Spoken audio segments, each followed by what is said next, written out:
All right, so this week I have the honor of speaking to a new colleague, someone I just met the summer of 2020 at a professional development session that was held by the International Leadership Association via the Leadership Educators Academy. We were in a small group discussion together talking about the place of anti-racism in leadership education. And since then, we have been able to catch up and connect. And I'm talking to my new colleague, Dr. Maria Guajardo, who is actually joining rather from Tokyo, Japan at this very moment. It's 9 a.m. where she is, and it's 7 a.m. here for me in Houston, Texas. So let me start by saying thank you so much for allowing me to impose on your schedule, but also for being so generous with your time and hospitality and your expertise on the subject. So let me say thank you so much, Maria. Very, very happy to be here. So looking forward to it. Absolutely. So let's just jump right in. Before we get to the questions about global leadership, this is a question that I love to ask anyone that I talk to. So if you were not a leadership educator and scholar, what would you be doing? I love that question. And I think it helps me then present the fact that my own career path has not been linear. It's been this circular up and down roller coaster ride in terms of having many different jobs, always doing the same work though. So when I think about what would I be doing, I think today, Nasha, today I would want to be full-time advocate for social justice. Mm. That's what I would be doing. And I don't know if that would mean rallying the cry at high schools or at university campuses or with community groups or writing more. But I feel that today, that's what where my spirit takes me. I Mm. want to be able to contribute to that conversation of equity and justice. Absolutely. As you are saying this, I am feeling the words of Paulo Freire and also Bell Hooks, and this idea of education being a practice of liberation. And activism fits very nicely in that. And so, thank you for reminding me of this call to action that we all have if we're to participate, not only as good citizens, but also as fellow practitioners within the educational space. So thank you for that reminder. Good. So you mentioned that you have had a nonlinear path. So can you share a little bit about where you started and where you are now? What was that path like, or what were those paths like? Because it seems like there were multiple paths that led you to where you are now. Mm. Actually, I wanted to be a first grade teacher. And I realized that part of the reason for that was because my teachers were so influential in my own life growing up as the daughter of immigrants from Mexico. And then I took one psychology class and fell in love with the field of psychology. And while I had never met a psychologist, probably needed one, but had never met a real one, I decided to major in psychology. And then as I looked around as an undergraduate, all of my peers were applying to graduate schools. Now, as the daughter of immigrants, I mean, my parents are illiterate, right? So I didn't have this trajectory of, oh, I will go on to graduate school and get an advanced degree. But because my peers were doing it, I thought, well, maybe I should too. I would always follow the white students. I guess it's the way to describe it. Mm-hmm. If they applied to a program, I would apply, not because I had known about it, but because it seemed like the smart thing to do. So I applied to graduate school and I got in, and I applied to clinical psych programs because at that point I had decided that I wanted to become a psychologist. And when I presented this idea to my mother, she said, ay, mija, pero ¿por qué quieres trabajar con los locos? Why do you want to work with the crazy people? And I said, I want to believe that psychology is an area where I can help others grow up and do what I wish someone had helped me do. And so this sense of community healing, I think really was my path. And again, not because I saw myself as a researcher, but my dissertation research was in the area of educational attainment. Why do Latinos drop out of high school? And why do some of us go to Harvard? That was a question that plagued me. Why did you go there? why didn't you drop out? And so for me, research has always had a connection to the real world. And then you apply that, you make sense of it. It wasn't something to go on a shelf. So as a result of that, I became the dropout prevention coordinator for the Colorado Department of Education. That was my very first job out of graduate school. I knew nothing except I had a passion for this question. How do we create success for brown children, for poor children, for immigrant children, for children who are struggling but are bright and need to have some access, some support along the way. So I did that, and then after a few years, received a fax, because in those days we didn't have computers, we had fax machines. Received a fax with a job description that a friend had sent to me. They were looking for the executive director of a nonprofit organization. I knew nothing about nonprofits, but he said to me, Maria, you would be great as the executive director of the Latin American Research and Service Agency, the acronym La Raza. So yeah, the board hired me. I didn't know how to read a budget sheet. I didn't know that I had to fundraise. I didn't know that we only had 3 months of budget left.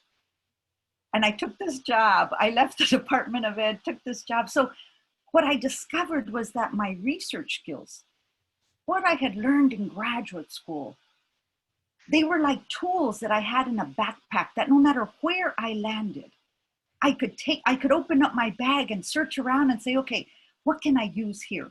So I've done nonprofit work. I've worked at state agencies, and I've done city work where I was the educational leader for the city of Denver.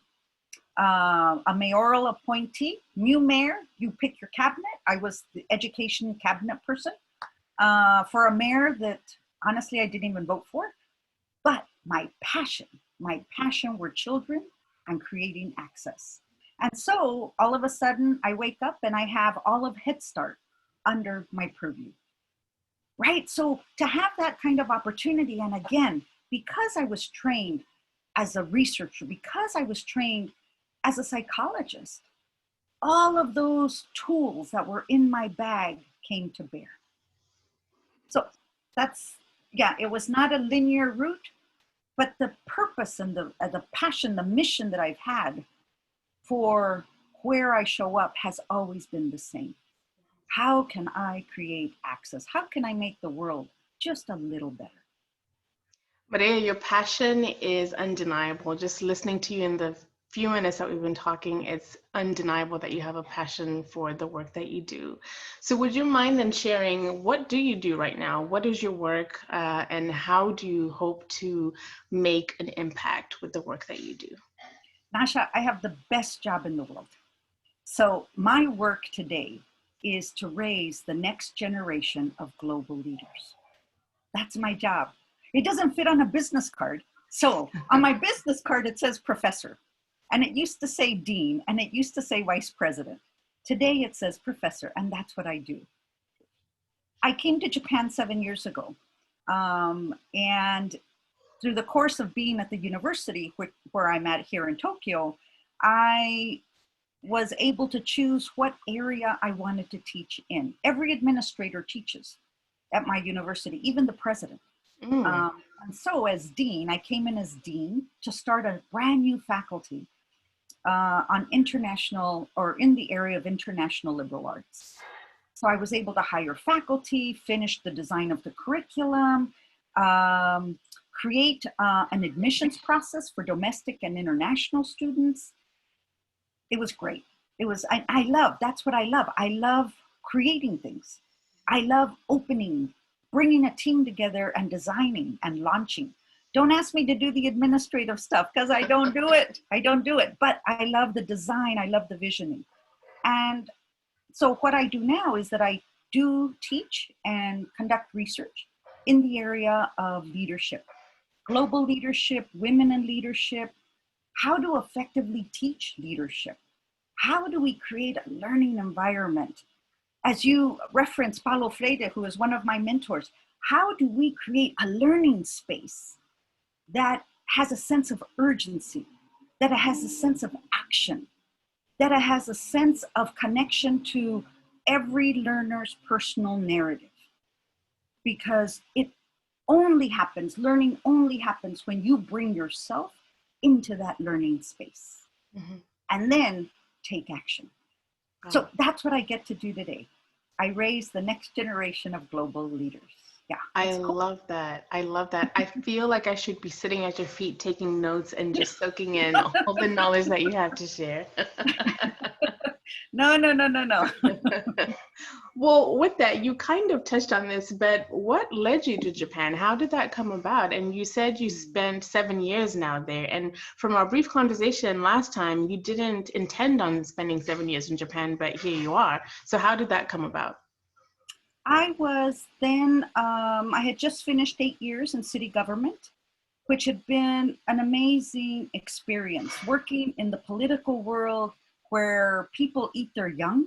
I mean, it was just an incredible, challenging experience. But I also learned what happens when you're in a position of authority and what you can create and do. And so I had just come out of that sphere of work.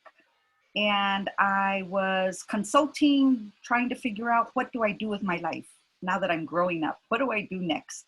And I had been looking for positions, but nothing fit. And I just couldn't figure out, right? It's that point where you think, what's wrong? What's wrong with the universe? Why am I not connecting with where my purpose is? And then I received a call just out of the blue. I was headhunted. I actually served on a board with the gentleman who was to become the president of this university. He was vice president then. We never exchanged a word.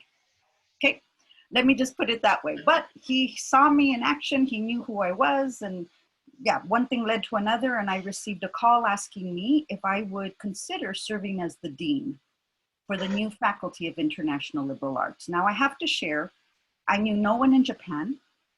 I don't speak Japanese. I had never had on my bucket list the idea of working abroad. I love to travel, so I had traveled extensively, but to move, no. And especially if I had to choose, Japan would not have been the country. I mean, why come to a country where you're going to be illiterate? Think about that, right? As a professional adult, to show up and all of a sudden to receive mail and you can't read it. To go to the department store, the grocery store, and looking for a product and no one can help you. Like, why would I do that? But yeah, I didn't think about that. I was quite excited about this idea of coming and creating. And again, I've already shared, that's what I love to do. So the idea of bringing together a team, of launching the first ever English medium language program. So we weren't teaching English. Everyone that was coming to this department had to be fluent enough in English to take university courses. All of my faculty were English speaking professors from around the world. So I said yes. It took me 48 hours. I said yes, sight unseen. And a month later, I flew out to Japan to sign a contract. My initial commitment was 4 years to get the program up and running. And then I went from dean to vice president and some additional responsibilities. And so here I am 7 years later. Wow, fantastic. So I guess I would move on to ask then, from your perspective, what are the top 3 qualities or characteristics that a leader must have in order to lead effectively in global spaces? And here I'm framing it as an idea of head, heart, and hands. What are the intellectual, but also the disposition as well as the application of global leadership qualities and characteristics? So Narsha, let me preface my remarks by saying that I have come to understand leadership in my own life as a practice. So leadership is, yes, it can be a position. Leadership can come with a position. But when I stop to examine, to really delve deeply into the concept of leadership, it's about how I show up in the world. It's about choices and decisions I make every single day. So I call it now my practice. It's a practice of leadership. Just like I practice yoga, I Mm-hmm. practice leadership. And how well I do depends on how often I practice, right? It's just like, Right. it's that idea of engaging. You have to engage. And so the first characteristic or element that I would share is that you have to show up, Mm-hmm. right? I am of the belief that we all have that potential to practice leadership in whatever corner of the world we find ourselves in. But oftentimes, our doubt, our reservation, no, I'm not a leader, or I'm not certified yet, or I don't have the title yet, or I mean, we come up with a whole list. We've been taught by society that a leader has a position, a title, a certain amount of wealth, I mean, whatever it is, right? So we have to undo that belief and have that sense of fearlessness to show up. You may not be as smart, as white, as educated, as wealthy, doesn't matter. In the practice of leadership, 80% of the work is showing up.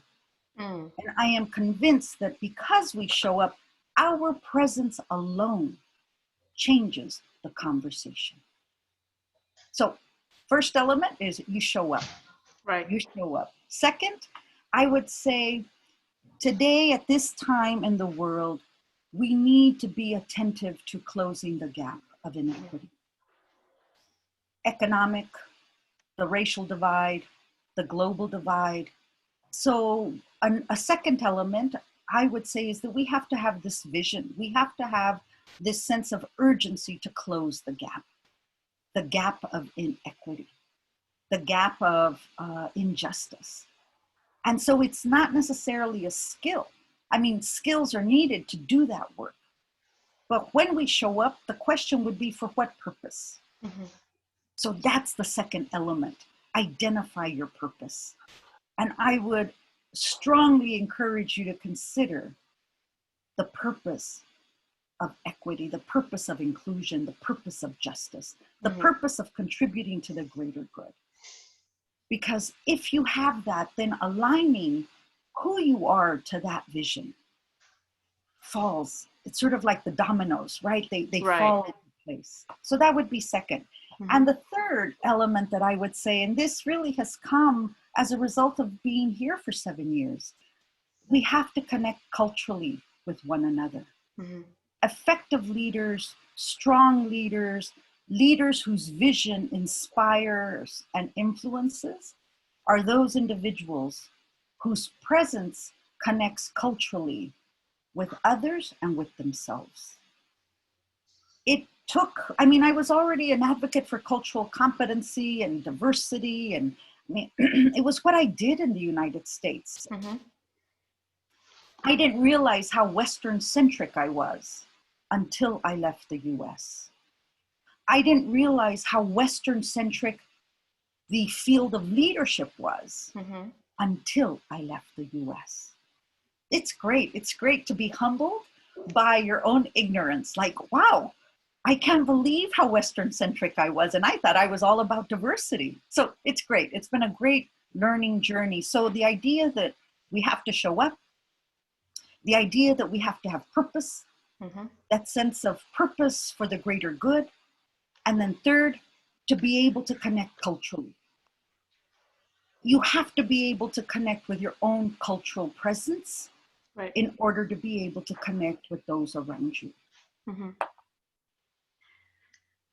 So you've again kind of delved into the question that I asked, and I love this conversation because all of the questions and the answers that you're giving create this thread that is keeping our conversation going, but also just these light bulbs moment that are coming up as you're sharing your perspective. So I love the cohesion that I'm seeing in the exchange that we're having.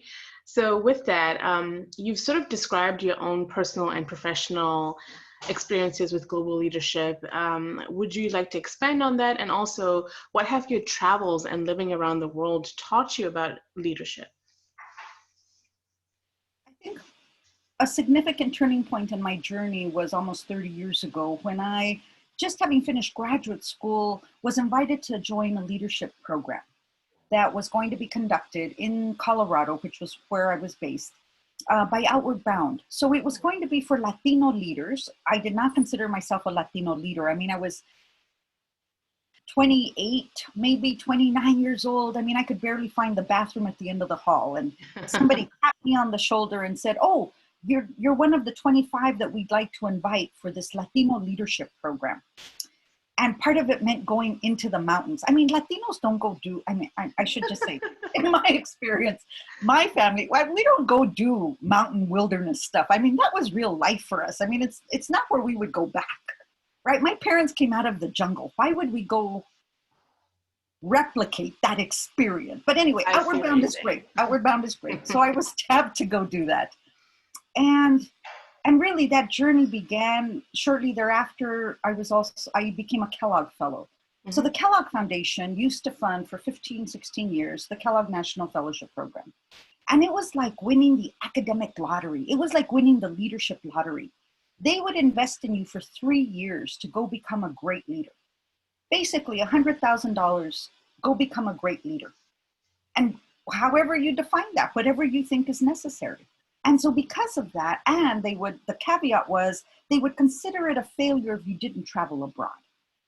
So my Kellogg Fellowship took me to Nepal for a month. I went to go trek the Himalayas, right? I had no business being out in the Solokhumbu area, but there I was.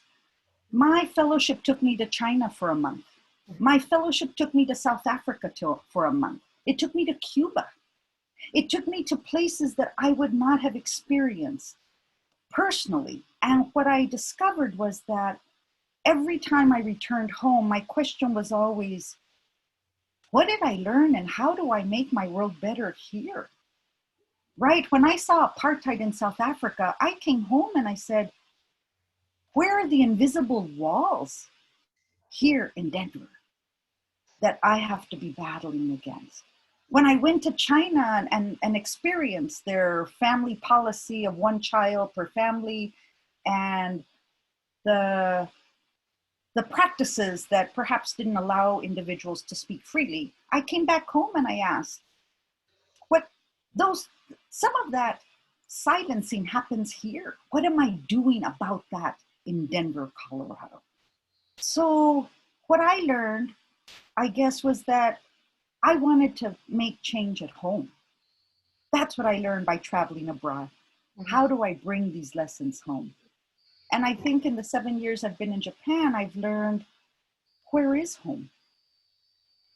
Right? When you leave the place you have called home, you're put in a position to have to rename or redefine, reclaim, where is home? Where will you make your home, Maria? And I have come to understand now that home for me is where I am loved. That is home. That is home. And to have that lesson now, I can share that with students. I can share that with colleagues. It gives me a freedom that I had never experienced. I can go to Mumbai, India, and I am home. I can go to Kuala Lumpur, Malaysia, and I am home. Why? Because there are individuals there that love me, that I love, that I connect heart to heart. Mm-hmm. So that's what my travel has taught me about leadership and about life. Mm-hmm. And then as a multicultural individual, what narratives were you exposed to about leadership? What symbols were you exposed to, and what do they mean when they were put in the context of being a leader or the process of leadership? What qualities or characteristics were valued within the cultural spaces that you are a member of? I just want to share one experience, and that was actually as the daughter of migrant workers. I was, and having worked in the fields myself, I mean, I was born in a labor camp in Central California. So that was my beginning. And with that comes a relationship between you as a farm worker and the ranch owner. And those ranch owners are white. So I grew up as a little girl watching my father pay deference to the white ranch owners. I grew up watching my mother pay deference to the white teacher who couldn't speak Spanish. Right? So this idea, this mentality of colonialism in the United States as a person of color was very real. And so leadership for me growing up was that we paid deference to the person with power. And Nasha, it has taken me my lifetime to undo that belief. To pay deference means to relinquish, means to negate your own power. I mean, it doesn't mean that to pay deference is bad. I mean, I pay deference as the daughter of Mexicanos. It's what you do for your elders, you respect. But this is deference that is required and mandated of you, forced upon you. That experience shaped my early understanding of what I thought leadership was. And it has taken, honestly, it has taken years. You know, sometimes it doesn't matter that you have a PhD, doesn't matter that you went to Harvard, doesn't matter that you're on the mayor's cabinet. I still have the experience that I can walk into a store and I'm trailed by the store security because they think I'm going to shoplift. Right? That's Denver, Colorado. Wow. So the symbols of leadership, I now try to take advantage of establishing and recognizing new symbols. Right? A new way of being, a new way of showing up. So I wish I could tell you more explicitly what that looks like. I haven't thought about it enough yet. But what I do know, your question really pushed me to think about what were those early symbols. And those early symbols are symbols that I have had to work through and push aside. Wow. Wow. And you know, I grew up on the other side of the world from you. I grew up in Zimbabwe, and Zimbabwe was a British colony for 100 years. It's a very young country. We didn't gain our independence until 1980. And so this idea of deference that you speak of within the colonial context is very familiar to me. And even post-independence, I still see it in my country where we are unable to shake those shackles of colonialism and how leadership is embedded within this power structure where agency is not given to everyone. Only a select few, because of their skin color, because of how they arrived on the scene, they have all of the power, and there's no interest in dismantling that structure because there's a realization that there's a lot to be gained by remaining in that position. And so like you, I also had that experience of being in a colonial space where I had a very different idea of leadership than what my textbooks here in the United States taught me. And so that I think it's important for us to think about the social and historical context of our leadership narratives that we teach. So when we teach a concept, I think we need to do the due diligence of understanding the social and cultural context in which that concept emerges, or what that concept ignores or doesn't bring to the forefront when we are in our classroom spaces. So I thank you for pushing me to think about that. And I'm hoping that as I do my work in the classroom, I'm thinking and asking those same questions that you are asking of yourself, but also I internalize those questions as someone who's familiar with the context that you've laid out for us. So thank you for that. So my question then, because this particular series is for students who are studying global leadership, and this is specifically for doctoral students, what advice would you give them as scholars and learners who are interested in global leadership? Perhaps I can best couch it this way. I'm going to speak to my younger self. So for those of you that are pursuing your doctorate, yeah, if it was me, I wish someone had said to me, you know what, Maria, you're smart enough. You're smart enough. Really, it's not something that you are not capable of. People with PhDs aren't smarter. With all due respect, Nasha. But it's the truth. People with PhDs are not smarter. People with PhDs are individuals who are focused, disciplined, and are willing to sacrifice part of life temporarily in order to finish this project called a dissertation.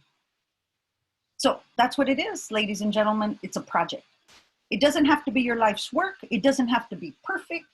Do all your perfect work after your dissertation, right? So don't obsess. Don't sit there like, oh my God, it's not perfect. You know what? In today's world, I'm telling you, I don't do anything perfect anymore. I do my best and I move on because there's too much in life that I want to be doing. There's too many conversations that I need to be having. And so perfectionism, I don't think so. So I wish someone had said, Maria, just do your best. You're smart enough. I would also want to say, please have a sense of urgency. We need your voice. We need individuals who have come through this trajectory of learning and applying these concepts of leadership. At this time in the world, we are at the crossroads. COVID-19, for as disastrous and as tragic as it is, has also opened up an opportunity for us to reimagine possibilities. And this window won't stay open forever. I'm old enough to feel that. It's temporary. So we need to be able to step into that space. So I would say to doctoral students, step into that space. Connect with others, each other, others outside, others in family, connect, and then co-create. Reimagine possibilities. So you're smart enough, finish that thing called a dissertation. Finish it, and then get on with life.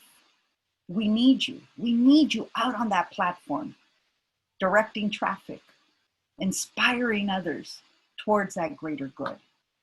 So show up, finish it. We need you. We're waiting. That's what I would say. Absolutely. Maria, I've asked you all the questions that I had on my list, but is there anything that we should be thinking about, we should be talking about? You mentioned the global racial and cultural moment that we're in that you urged us to step into with urgency. What kinds of questions should we be asking of ourselves and each other? What have we not covered today that you would urge us to lean into? You know, thank you. That third point that I shared when you asked me what characteristics are priorities for leaders. And my third point was to show up culturally. This in the United States may feel like a dichotomy. I'm either white or black. I'm either white or Latino. And I would really encourage each and every one of us to keep challenging that perspective that is binary. I taught my global leadership class yesterday. I have 35 students in my class. We're teaching remotely, so it's via Zoom.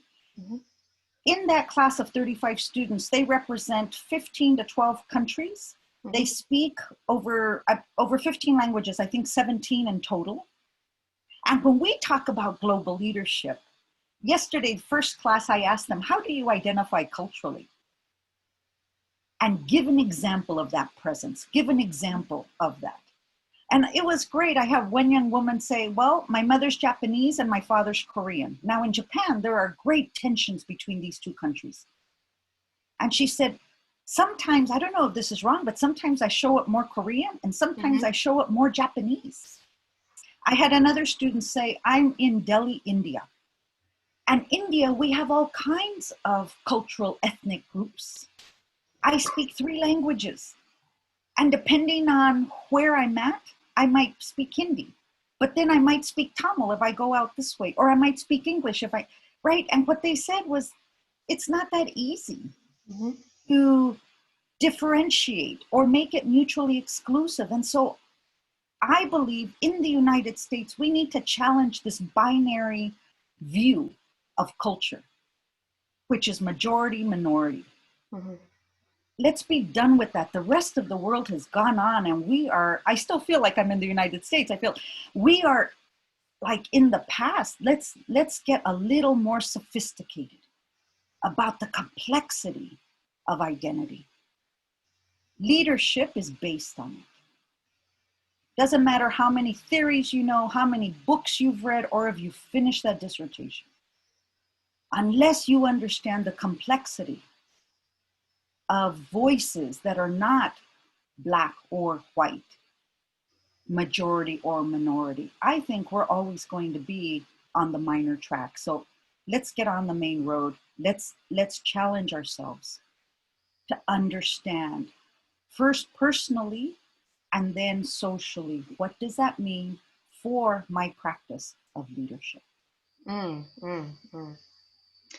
Dr. Maria Guajardo, thank you so much for your wisdom, for your expertise, for your generosity.